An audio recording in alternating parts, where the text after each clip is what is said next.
എല്ലാവർക്കും വിനീത നമസ്കാരം. ശ്രീമദ് ഭാഗവതം ദശമസ്കന്ധം 60-ാമത്തെ അധ്യായം ഇന്ന് ആരംഭിക്കണം. ഇത് ഏറ്റവും പ്രധാനപ്പെട്ട ഒരു അധ്യായമാണ് ഈ കർഹിജിൽ അധ്യായം എന്നുള്ളത്. ഈ അധ്യായത്തില് രുക്മിണിയും ഭഗവാനും തമ്മിൽ നടന്ന ഒരു പ്രേമ കലഹത്തെ പ്രതിപാദിക്കുകയാണ്. ഭഗവത് പത്മാരിൽ തന്നെ മാത്രമാണ് ഭഗവാന് അധികം ഇഷ്ടം എന്ന് രുക്മിണിക്ക് ചെറിയൊരു അഹങ്കാരം ഉണ്ടായിരുന്നു. അതിനെ ഒന്ന് നശിപ്പിക്കണമെന്ന് ഭഗവാൻ തീരുമാനിച്ചു. പിന്നെതാ വിഷയങ്ങളെയൊക്കെ നിന്ദിച്ച് സംസാരിക്കുന്ന രുക്മിണിയുടെ വാക്സാമർഥ്യവും അതൊന്ന് കേൾക്കണം. നല്ല പണ്ഡിതയാണ് രുക്മിണി. അപ്പൊ ആ വാക്സാമർഥ്യം ഒന്ന് ശരിക്കും അറിയാൻ വേണ്ടിയിട്ട് ഒരു നേരം പോക്ക് പോലെ ഭഗവാൻ രുക്മിണിയോട് പറയുകയാണ്.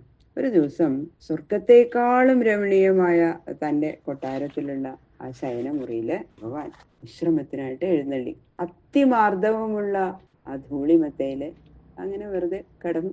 പൂർണ്ണചന്ദ്രൻ പ്രകാശിച്ചുകൊണ്ടിരിക്കണം. പൂനിലാവേറ്റു ജ്വലിച്ചുകൊണ്ടിരിക്കുന്ന ദീപങ്ങള്, പാരിജാത പുഷ്പത്തിന്റെ സുഗന്ധത്തോടു കൂടിയ മന്ദമാരുതൻ വീശിക്കൊണ്ടിരിക്കണം. രുക്മിണി ദേവി ഭർത്തൃ ശുശ്രൂഷയ്ക്കായിട്ട് സമീപത്ത് വന്ന് സഖിയുടെ കയ്യിൽ നിന്നും ആ വെഞ്ചാമരം മേടിച്ച് ഭഗവാന് സാവധാനം വീശിക്കൊണ്ടിരുന്നു.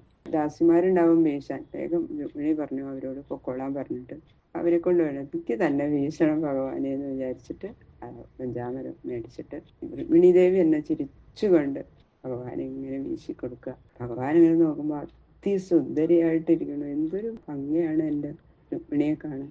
ആ പ്രിയതമ്മയുടെ സ്വരൂപകാന്തിയും സ്വഭാവശുദ്ധിയും കണ്ട് വളരെ സന്തോഷിച്ചു ഭഗവാൻ. എന്നിട്ട് മന്ദഹസിച്ചുകൊണ്ട് ഇങ്ങനെ പറഞ്ഞു, അല്ലയോ രാജപുത്രി, ഭേദപ്പെട്ട രാജാക്കന്മാരൊക്കെ രുക്മിണിയെ കല്യാണം കഴിക്കാൻ മോഹിച്ചു വന്നു അല്ലെ. അച്ഛനും സഹോദരന്മാരും ഒക്കെ സമ്മതിക്കുകയും ചെയ്തു.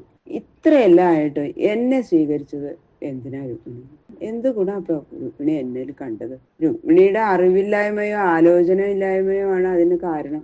നമ്മൾ തമ്മിൽ ഒന്നുകൊണ്ടും യോജിക്കില്ല. രുക്മിണിക്ക് ഒട്ടും ചേർന്ന ആളല്ല ഞാൻ. ശക്തന്മാരായിട്ടുള്ള രാജാക്കന്മാരിൽ നിന്ന് എപ്പോഴും പേടിച്ചുകൊണ്ടിരിക്കുന്നവനാ ഞാൻ. ഹീനജാതിക്കാരെ പോലെ സമുദ്രവക്കത്ത് താമസിക്കുന്നവനാണ്. കണ്ടില്ലേ, പേടിച്ചിട്ടാ ഇങ്ങനെ ദ്വാരക പണിത് സമുദ്രത്തിന്റെ മധ്യത്തില്. ബലവാന്മാരായിട്ട് എപ്പോഴും കലഹിച്ചുകൊണ്ടിരിക്കും. രാജ്യത്തൊന്നും ഇല്ലാത്തവരാണ് ഞങ്ങളെല്ലാം തന്നെ. അപരിഷ്കൃതന്മാരെ ജീവിത രീതി അല്ലെ, സാധാരണക്കാരുടെ ആചാര രീതികളൊന്നുമല്ല. എന്നെ ആശ്രയിച്ചവരെല്ലാം ദുഃഖിക്കുക രുക്മിണി. അവരൊക്കെ ദരിദ്രന്മാരെ, ജീവിക്കാനുള്ളതൊന്നും ഇല്ലാത്തവരാ. എന്റെ കൂട്ടുകാരും അതെ, ഒന്നുമില്ലാത്ത പിച്ചക്കാരാണ്. ഭേദപ്പെട്ടവരാരും എന്നെ ഭജിക്കാറില്ല. ആഭിജാത്യം, ധനം, വിദ്യ തുടങ്ങിയ ഒന്നുകൊണ്ടും നമ്മൾ തമ്മില് വിവാഹത്തിന് ഒരു യോഗ്യതയില്ല, ഒരു ചേർച്ചയില്ല. നമ്മൾ തമ്മില് യാതൊരു ഗുണവും ഇല്ലാത്തവനാണ്. പിച്ചക്കാര് മാത്രം പുകഴ്ത്തുന്നത് കേട്ട് ഞെളിയാണ് ഞാന്. ഏത് കാര്യത്തിലും ഞങ്ങൾ ഉദാസീനരാണ്. കാമിനി കാഞ്ചനാദികളെല്ലാം അതിലൊക്കെ വിരക്തനുമാണ്. ഇങ്ങനെയുള്ള ദോഷങ്ങളെല്ലാം കൊണ്ടും പൂർണ്ണനായ എന്നെ ആശ്രയിച്ചു നിന്നാൽ രുക്മിണിയുടെ ജീവിതം വ്യർത്ഥമായിട്ട് പോകും. ആ ശിശുപാലൻ തുടങ്ങിയ എന്റെ ശത്രുക്കളെ അപമാനിക്കാൻ മാത്രമാണ് ഞാൻ രുക്മിണിയെ കൊണ്ടുവന്നത്. അല്ലാണ്ട് ഇപ്പൊ രുക്മിണിയോടൊരു പ്രത്യേക സ്നേഹം ഒക്കെ ഉണ്ടോന്ന് സംശയമാണ്. അതുകൊണ്ട് രുക്മിണി വിഷമിക്കൊന്നും ചെയ്യണ്ട കേട്ടോ. രുക്മിണിക്ക് ഏറ്റവും യോജിപ്പുള്ള ഒരാളെ രുക്മിണി സ്വീകരിച്ചോളൂ, അതെനിക്ക് സന്തോഷാ. ഇങ്ങനെയൊക്കെ ഞങ്ങൾ പറഞ്ഞ് രുക്മിണിയെ പരീക്ഷിക്കാൻ വേണ്ടിയിട്ട് ഭഗവാൻ പിന്നെ ഒന്നും പറഞ്ഞു മിണ്ടാണ്ട് ഞങ്ങൾ കിടന്നു. ത്രൈലോക്യനാഥനായ തന്റെ പ്രിയതമനിൽ നിന്നും അപ്രിയമായ ഈ വാക്കങ്ങൾ കേട്ടില്ലേ രുക്മിണി? ഭഗവാൻ തന്നെ ഉപേക്ഷിക്കാനുള്ള ഭാവമാണോ എന്നങ്ങോട്ട് വിചാരിച്ചു. മുഖം അങ്ങോട്ട് വാടി, മുടി കെട്ടഴിഞ്ഞു, പുഷ്പമാലകളൊക്കെ കൊഴിഞ്ഞു, വളകളൊക്കെ അങ്ങോട്ട് ഊരി വീണു. ബോധം നശിച്ച് കാറ്റിൽപ്പെട്ട കദളിവാഴ പോലെ ഇങ്ങനെ ആടാൻ തുടങ്ങി. വീണില്ല. അതിനു മുമ്പേ മഹാകാരുണികനായ ഭഗവാൻ 4 തൃക്കൈകൾ, അതേവരെ 2 കൈ ഉണ്ടായിരുന്നുള്ളൂ. രുക്മിണി അങ്ങോട്ട് പിടിക്കാനായിട്ട് തോന്നിയപ്പോ പെട്ടെന്ന് ആ 4 കൈകളെ കൊണ്ടും പ്രീതമനെ പിടിച്ച് മടിയിലിരുത്തി രുക്മിണിയുടെ മുഖത്ത് അങ്ങോട്ട് തലോടി കൊടുത്തുകൊണ്ട് ചുംബിച്ചു, തലോടി സമാധാനിപ്പിച്ചു, മാറോട് ചേർത്ത് ആശ്ലേഷിച്ചു. എന്നിട്ട് പുഞ്ചിരിച്ചുകൊണ്ട് പറഞ്ഞു, അതെ അല്ലേ വിദർഭപുത്രി, പ്രിയതമനായ എന്നെ തെറ്റിദ്ധരിക്കരുത് കേട്ടോ. ഞാൻ വെറുതെ നേരം പോക്കായി പറഞ്ഞതല്ലേ. എന്താ ഇത്? അതൊക്കെ അങ്ങോട്ട് വിശ്വസിച്ചോ? എന്നെ തെറ്റിദ്ധരിക്കണ്ട കേട്ടോ. ഞാൻ വെറുതെ നേരം പോക്ക് പറഞ്ഞതാണ്. പ്രേമസ്വരൂപിണിയായ രുക്മിണിയുടെ ആ ദേഷ്യം ഒന്ന് കാണാൻ വേണ്ടി അത് കണ്ടിട്ടൊന്ന് ആനന്ദിക്കണം. ഇത്ര സുന്ദരമായ മുഖത്ത് ആ ദേഷ്യം വരുമ്പോഴല്ലോ സൗന്ദര്യം കൊണ്ട് ഇരട്ടിക്കും. അത് കാണാൻ വേണ്ടിയിട്ടല്ലേ ഞാൻ അങ്ങനെയൊക്കെ പറഞ്ഞത്. ആ പ്രണയകോപത്താൽ തുടുത്ത ചുണ്ട് കടിച്ചമർത്തിയും പുരിക കൊടികൾ അങ്ങനെ വളച്ചും കൺകോളുകളാൽ പ്രഹരിക്കുമാറ് നോക്കിയും കൊണ്ടുള്ള അതിസുന്ദരമായ ആ മുഖ സൗന്ദര്യം അല്പനേരമെങ്കിലും കണ്ട് ആനന്ദിക്കാൻ വേണ്ടിയിട്ടാണ്. അതാണ് ഒരു ഗൃഹസ്ഥാശ്രമികൾക്ക് പരമലാഭം. അത് ഇടയ്ക്കൊന്ന് കാണണം എന്ന് തോന്നി. അതുകൊണ്ട് ചെയ്തതാണ് പറഞ്ഞതാണ് എൻ്റെ രുക്മിണി. ഇത് രുക്മിണിക്ക് മനസ്സിലായില്ലല്ലോ. കഷ്ടം തന്നെ കേട്ടോ.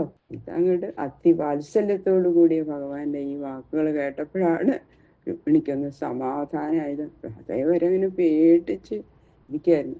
സമാധാനായി. ഭഗവാന്റെ ഉദ്ദേശം മനസ്സിലാക്കാതെ താൻ ഭയപ്പെട്ടത് രുക്മിണി രക്ഷിച്ചു. ഒന്ന് നാണിച്ചു പോയി ശരിക്കും. അങ്ങനെ ഭഗവാന്റെ ഇഷ്ടം മനസ്സിലാക്കി കോപം അങ്ങോട്ട് അഭിനയിച്ചുകൊണ്ട് പറഞ്ഞു, ആശ്രയിക്കുന്നവരുടെ സർവ്വതാപങ്ങളെയും നശിപ്പിക്കുന്ന ഭഗവാനെ, അവിടുന്ന് അരുളി ചെയ്തതായ ദോഷങ്ങളെല്ലാം യഥാർത്ഥത്തില് നിന്തിരുവടിക്കുള്ളതായ അനന്യസിദ്ധങ്ങളായ ഗുണങ്ങളാണ്. അങ്ങനെതാ രുക്മിണിയുടെ മറുപടി അതിഗംഭീരമായിട്ടുള്ള രുക്മിണിയുടെ വാക്ധോരണി അത് നമുക്ക് കേൾക്കാം. അഥ ശ്രീമദ് ഭാഗവത ദശമസ്കന്ധ ഉത്തരാർത്ഥ ഷഷ്ടിതമോധ്യായ. ശുക്ലാംബരധരം വിഷ്ണും ശശിവർണം ചതുർഭുജം പ്രസന്നവദനം ധ്യായേൽ സർവവിഘ്നോപശാന്തയേ. ഗുരവേ സർവലോകാനാം ഭിഷജേ ഭവരോഗിണാം നിധയേ സർവവിദ്യാനാം ദക്ഷിണാമൂർത്തയേ നമഃ. പീതാംബരം കരവിരാജിത ശംഖചക്രകൗമോദഗേ സരസിജം കരുണാസമുദ്രം രാധാസഹായം അതിസുന്ദരമന്ദഹാസം വാതാലയേശമനിശം ഹൃദി ഭാവയാമി. ശ്രീ ഗുരുവായൂരപ്പ ശരണം. കഥാമയം ഭാഗവതാഭിധാനാം ഹരേ തനും തേ ചരിതേ സ്തുതിയേ യഥാമതി ത്വൽപരിതോഷകാമസ്തൗമി അശേദാച്യുതാമാരുതേശ. ഗംഗണപതയേ നമഃ. സംസരസ്വതേ നമഃ. ഓം ഗുരുഭ്യോ നമഃ. ഓം നമോ ഭഗവതേ വാസുദേവായ. ഓം നമോ ഭഗവതേ വാസുദേവായ. ഓം നമോ ഭഗവതേ വാസുദേവായ. ശ്രീശുക ഉവാച കർഹിജിൽ സുഖമാസീനം സ്വതൽപസ്ഥം ജഗൽഗുരും പതിം പര്യചരൽ ഭൈഷ്മീ വ്യജനേന സഖീജനൈഹി. ലോകപൂജ്യനായ ഭഗവാൻ ശ്രീകൃഷ്ണൻ ഒരു ദിവസം രുക്മിണിയുടെ ശയ്യയില് സുഖമായിരിക്കുന്ന അവസരത്തില് സഖീജനങ്ങളെ കൊണ്ട് പലവിധ ശുശ്രൂഷകളും ചെയ്യിച്ചുവെങ്കിലും തൃപ്തിയായില്ല രുക്മിണിക്ക്. അങ്ങനെ രുക്മിണി തന്നെ ആ ചാമരമെടുത്ത് ഭഗവാന്റെ സമീപത്ത് ചെന്ന് വീശി. യസ്ത്വേദല്ലീലയാ വിശ്വം സൃജത്യത്യവതീശ്വര സഹിജാതസ്വസേതൂനാം ഗോപീധായ ദുഷ്വജ.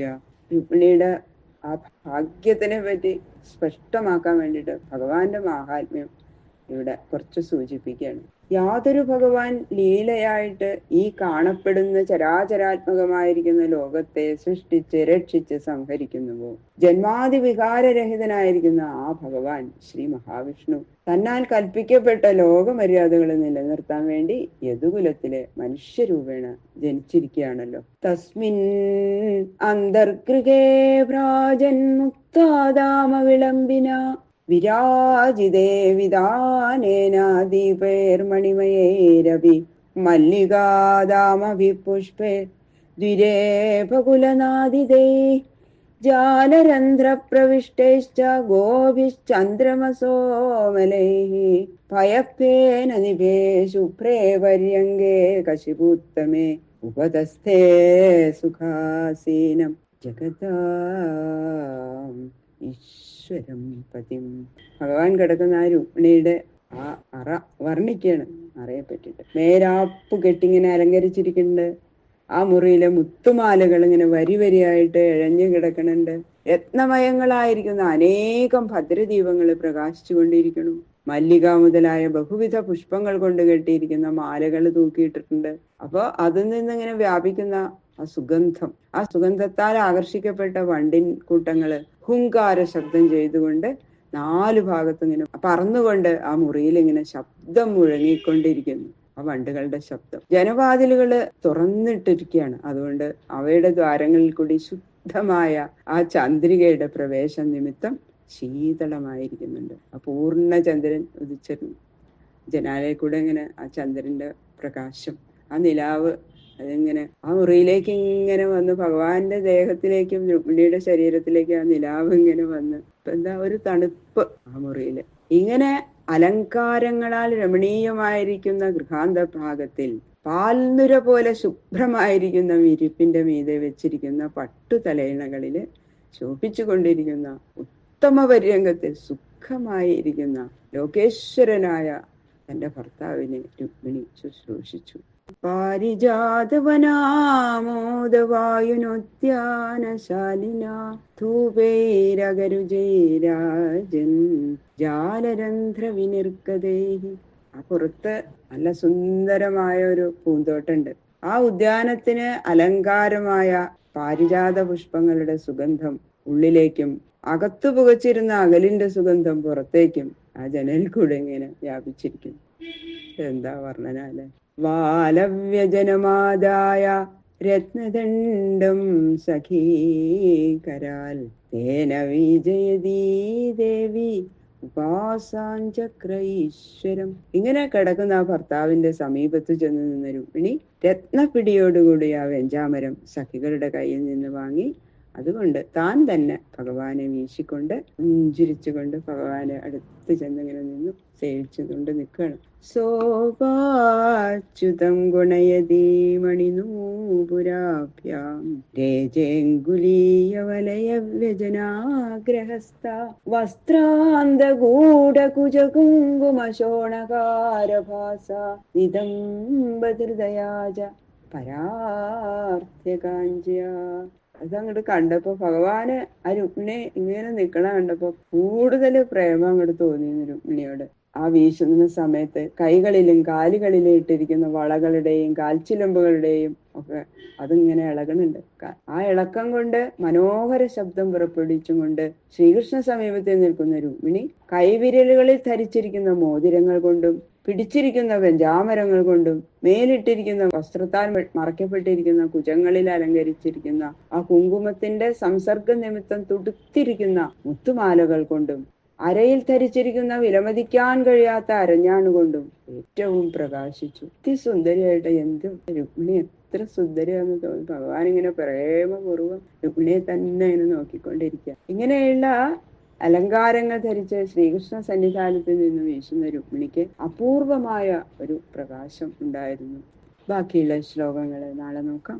സർവത്ര ഗോവിന്ദ നാമ സങ്കീർത്തനം. ഗോവിന്ദ ഗോവിന്ദ.